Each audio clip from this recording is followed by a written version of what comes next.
Halo, apa kabar semuanya?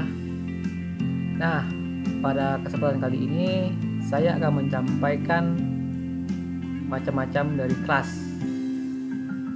atau saya singkat dengan namanya adalah ragam kelas. Jadi kita akan lihat bagaimana contoh penggunaan kelas yang tentunya model ini hanya ada di dalam teknik PBO ataupun teknik program pengerti objek. Nah, ini diciptakan untuk membantu programmer dalam menyusun program. Nah, kita lihat ya sama-sama. Dan juga nanti sekaligus ada contoh dari penggunaan kelasnya. Oke, kita lihat. Nah, untuk kelas, macam-macam kelasnya di dalam teknik PBO itu ada 5 macam bentuk kelas. Yang pertama namanya superclass, yang kedua namanya adalah subclass, yang ketiga namanya abstract class, yang keempat namanya nested class, dan yang kelima namanya adalah final class. Nanti kita akan lihat seperti apa perbedaannya dan bagaimana karakteristiknya. Oke, kita lihat yang pertama ya, untuk superclass. Superclass. Ya, untuk superclass ini digunakan pada teknik inheritance ataupun turunan. Jadi superclass ini disebut juga dengan kelas induk, base class ataupun parent class. Fungsinya adalah kelas ini berfungsi untuk mewariskan apa saja yang dimiliki oleh kelas ke kelas yang di bawahnya ataupun kelas turunan. Apa yang diwariskan tentunya adalah atribut ataupun metode yang bisa dipakai oleh kelas turunannya. Nah, untuk contoh dari superclass ini sudah dibahas, bisa dilihat pada modul inheritance. Kemudian ada superclass, ada yang namanya subclass. Ini pasti berpasangan dengan superclass. Kalau ada superclass, pasti ada namanya subclass. Nah, apa fungsinya? Fungsinya adalah dia sebagai child class, sebagai direct class ataupun kelas turunan. Artinya dia menggunakan metode ataupun atribut dari subclassnya. Jadi dia yang pakai. Kalau yang superclass adalah menyiapkan metode sama atributnya, untuk yang subclass dia yang pakai. Jadi untuk subclass juga digunakan dalam konsep inheritance seperti ini. Dan juga untuk contoh programnya bisa dilihat pada modul inheritance. Sekarang berikutnya kita lihat mengenai abstract class. Nah, untuk abstract class kita lihat dulu definisinya. Nah, ini juga sama. Untuk abstract class juga dipakai di di inheritance yang dipakai. Nah, fungsinya sama seperti superclass. Apa artinya? Artinya adalah dia juga menyiapkan metode dan atribut yang bisa dipakai oleh subclass. Cuma bedanya adalah untuk abstract class ini dia hanya menyiapkan nama metodenya aja. Jadi istilahnya hanya menyiapkan header metode tanpa body, tanpa isinya. Nanti isinya akan dijabarkan oleh subclassnya. Atau bisa juga yang namanya abstract class ini, sebagian dari isi abstract class itu bisa berisi metode yang ada isinya, atau juga bisa tidak. Nanti fokusnya adalah untuk subclassnya yang bakal mendefinisikan, ya. Mirip sih seperti interface, ya. Cuma bedanya kalau ini dipakai di kelas konsep turunan ataupun inheritance. Nah, kemudian apa yang menjadi cirinya? Yang menjadi cirinya adalah dia mempunyai keyword namanya abstrak. Di sini kalau ada namanya abstrak, maka ini adalah bentuk dari abstrak class. Nah, kemudian kita lihat lagi apa yang menjadi aturan baku yang harus dimiliki oleh abstrak class. Yang pertama dikatakan bahwa Jikalau ada metode yang kita bikin sebagai abstrak, maka otomatis nama kelasnya juga adalah jadi abstrak. Kemudian untuk abstrak kelas ini tidak bisa diinstansiasi, tapi harus diturunkan. Jadi kita nggak bisa beri berapa sih nilai awalnya, berapa sih isinya, tapi harus dipakai di subclassnya.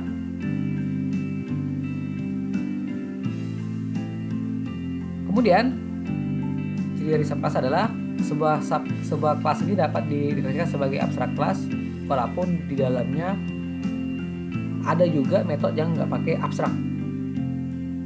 Jadi dia nggak punya body. Nah, sekarang kita lihat contohnya seperti apa. Ini contoh dari abstrak kelas. Apa cirinya? Ini cirinya nih. Di depan keyword kelasnya ada tulisan abstrak. Kemudian kalau kita ada keyword abstrak, maka otomatis mesti ada salah satu metode atau beberapa yang juga berbentuk abstrak. Karena kalau ini kita bikin abstrak tapi kalau ternyata di dalam isinya itu nggak ada, maka pasti gagal. Nah, di sini mana yang jadi contohnya? Ini dia. Ini dia contohnya nih. Kita buat satu buah metode namanya setCC dan kita bikin dengan bentuknya abstrak. Kenapa dia abstrak? Karena ini baru nama metodenya, belum ada isinya sama sekali. Kita bisa lihat bedanya dengan yang di bawah ini. Ini terlihat bahwa di sini sudah ada isi dari metodenya, tapi ini belum ada. Jadi hanya namanya saja dan di belakang diakhiri dengan titik koma. Nah, kapan yang dipakai? Ini harus dipakai di kelas anaknya, kelas subkelasnya. Ini sebagai contoh. Kita punya dua buah kelas namanya biju sangkar sama kubus. Nah, karena kita mau menggunakan abstrak kelas bangun seperti ini contohnya, ini artinya kelas ini merupakan anak dari kelas bangun. Kita pakai otomatis karena di sini kita sudah membuat satu buah abstrak method, maka di sini kita jabarkan. Kita bisa lihat di sini ada metode setCC, ini juga ada metode setCC. Jadi namanya sudah dibuat, tinggal kita bikin isinya apa. Ya, kita jabarkan di sini seperti ini, sama-sama sisi. Ya, untuk scriptnya ini adalah main kelasnya. Cuma di sini yang ditekankan adalah contoh dari kelasnya ini. Ya, biju sangkar sama kelas kubus menggunakan abstrak kelas bangun. Jadi ini contoh dari penggunaan abstrak kelas. Nah, sekarang kita teruskan, kita akan lihat mengenai nested class. Kalau kita Indonesiakan, ini artinya adalah kelas besarang. Ada kelas di dalam kelas. Nah, untuk kelas besarang ataupun nested class ini ada pembagiannya. Ya, ini dari beberapa literatur menyebutkan untuk nested class terbagi dari dua macam. Yang pertama namanya static nested class, yang kedua namanya non-static nested class ataupun inner class. Jadi prinsipnya adalah yang namanya nested class adalah dia ada di dalam dari outer class-nya. Nah, kalau digambarkan dalam bentuk kelas diagram dalam bentuk UML seperti ini bentuknya. Ini artinya ada nested class, ada outer class-nya, dalamnya adalah nested class-nya. Nah, ini kalau bentuknya di dalam Java. Ini ada outer class-nya, kelas outer, maka di dalamnya ada kelas yang besar. Sekarang kita lihat contohnya. Yang pertama static nested class. Untuk definisinya adalah sebagian dari literatur menyebutkan static ini adalah bagian dari inner class dan model dari kelas ini adalah dia hanyalah sebagai top level yang disarankan ke dalam kelas lain. Nah, cirinya adalah dia punya keywordnya namanya static. Jadi kalau kita pakai static ini nanti efeknya apalagi kita nggak perlu bikin objek dari outer class-nya. Nah, begini nih cara membuat objek jikalau kita mau bikin objek dari kelas statik ini. Jadi ada outer class-nya, nama outer class-nya apa, terus nama statiknya itu apa, baru kemudian kita bisa bikin nama objeknya apa di sini. Dan new, nama outer, dan nama statiknya. Nah, ini dia contohnya nih. Ya, kita bisa lihat di sini ada 3 buah kelas. Mana dia? Ini dia. Ini kelas mahasiswa. Ini namanya adalah kelas baru.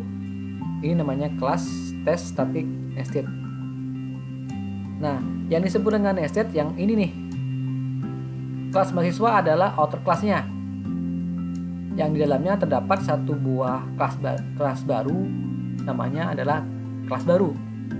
Yang tipenya adalah static. Di depannya ada tipenya static begitu. Jadi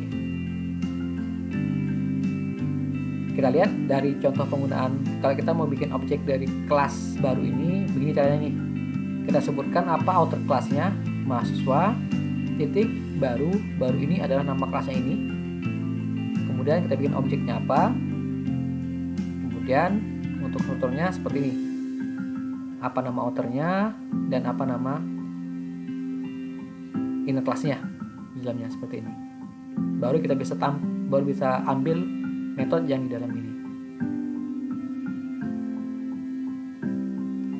Ini contoh yang static. Nah, yang berikutnya non-static inner class, non-static nested class atau inner class. Ini ada disebut juga sebagian dari literatur menyebutnya adalah inner class. Dan jadi kita akan sebutkan namanya inner class karena memang dari outer class ya. Ini bentuknya seperti ini bentuknya. Bedanya sama yang tadi, yang di awal ini bedanya kalau ini pas ada statiknya, ada equal statik, kalau yang ini nggak ada statiknya.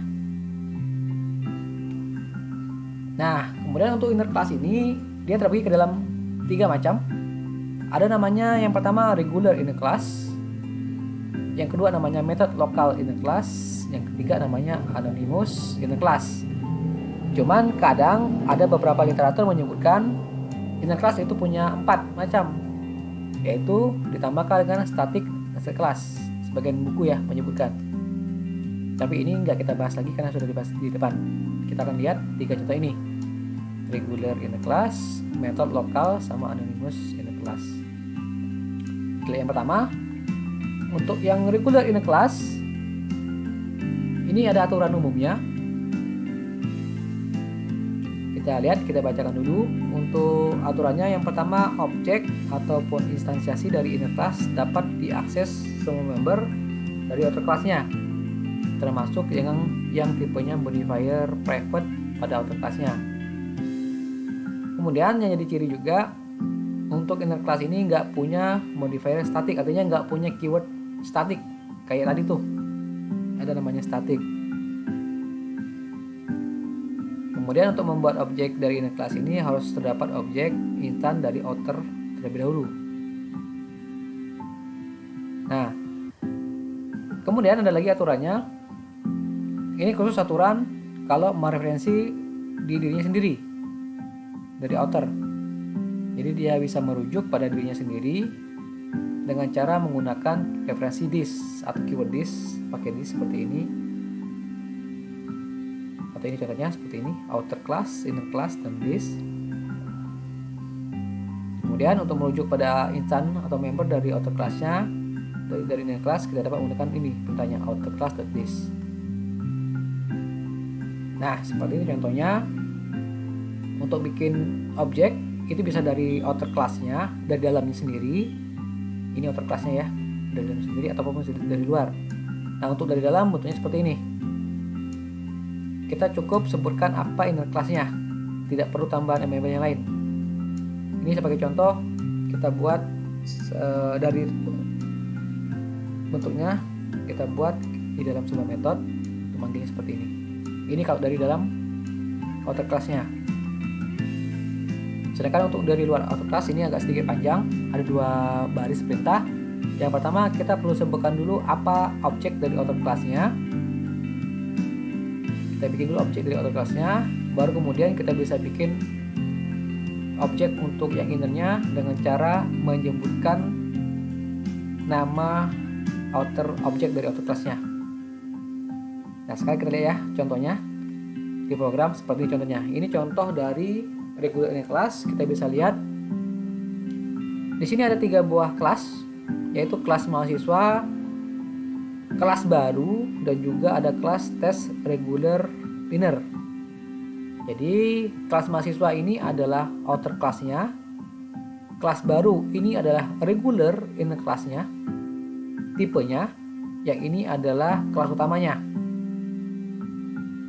Nah, jikalau kita mau menggunakan metode dari kelas baru ini, jika kita mau menggunakan di dalam kelas outernya, maka kita perlu bikin objek langsung seperti ini, baru dalam metodenya ya, dalam metode kenalan kita buat namanya baru, kemudian kita bisa ambil isinya. Jadi B tampil artinya objek dari kelas baru mengambil metode tampil, yang ini diambil. Ini kalau di dalam outer class-nya. Nah, kalau di luar dari outer class-nya seperti ini. Ini ada 2 baris yang harus kita buat. Ada dua baris perintah. Yang pertama kita perlu bikin objek dari outer class-nya. Kemudian kita baru bisa bikin objek dari inner class-nya.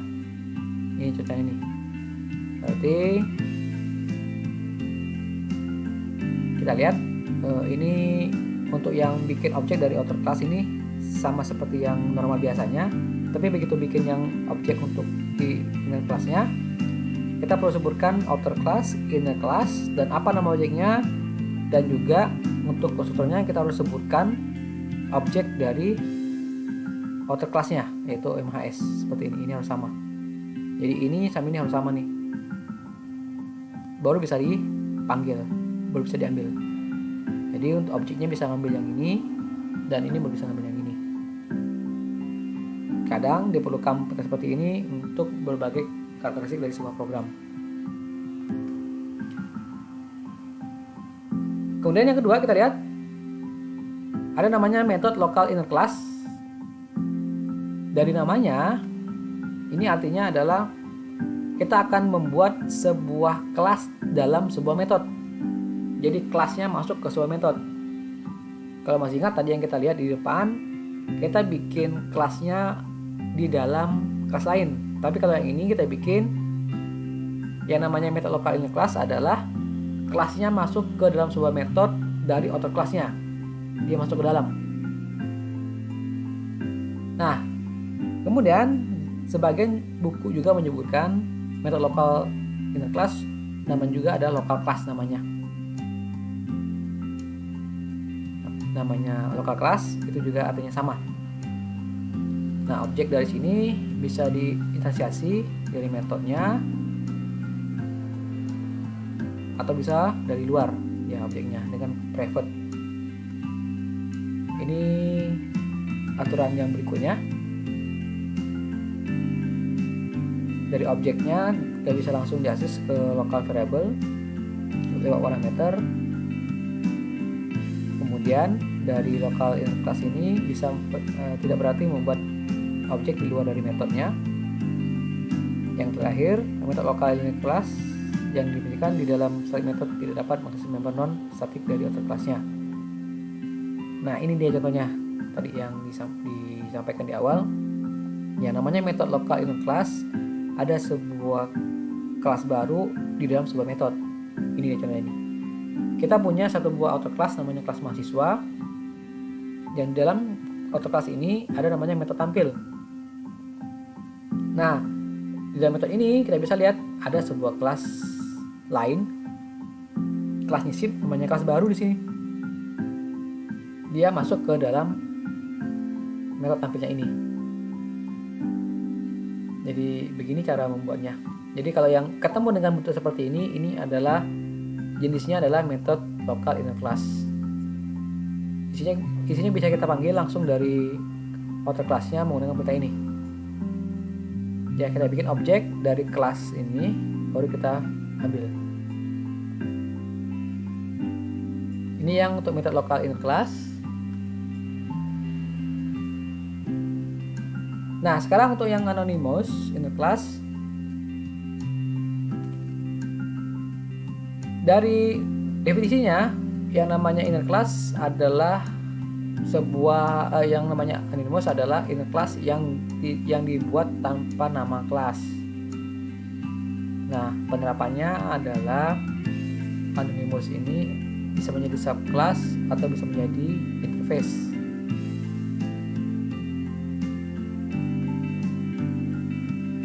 Nah, kemudian ada aturannya, suatu anonymous tidak dapat secara bersama menjadi subclass. Tujuannya adalah biar bisa mengoverride, tujuannya ya, bisa ngambil. Sedangkan yang ini, anonymous ini tidak dapat mengintegrasikan lebih dari sebuah interface.